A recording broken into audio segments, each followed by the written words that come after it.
I do all my own watering, so I know exactly what's going on in every part of the garden. I know this garden well. I've been here for 50 years. A garden is a place where you can actually control every damn thing that goes on in there. It's put together very, very carefully, piece by piece, step by step.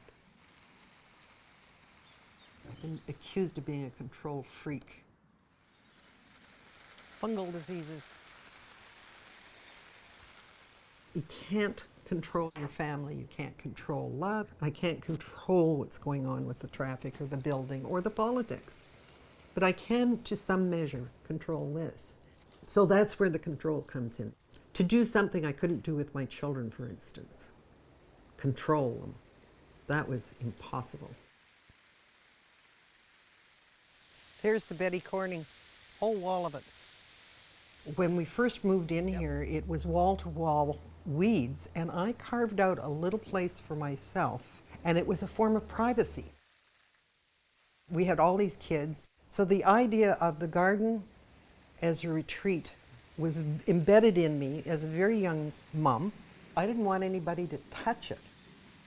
I became the controlling hand. So what you see here now is my hand, having been controlling this small bit of land for a half a century. My whole attitude towards gardens shifted radically in middle age. It became a necessary tool of survival. I remember somebody saying to me, I hear you're really gardening a lot. You must be either turning 50, menopausal, or the kids have left home. And I said, 2 out of 3. I was a journalist, which means you're at the whim of everybody around you. But I got to the point where I was so sick of hearing from self-absorbed businessmen. I thought, I'd rather write about plants. They don't talk back. I started buying cameras and taking pictures of the garden, which eventually developed into doing books.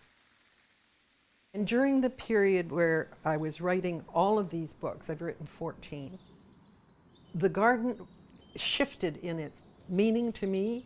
It became my library, my teacher. It became part of a life force that was very, very different from anything else in my life. I used to joke with my kids is I want to be incinerated and then just throw me around for slug bait. And they used to think that was not funny, Mom. Now I'm in my 80th year. Now they're saying, well, where do you want to be scattered?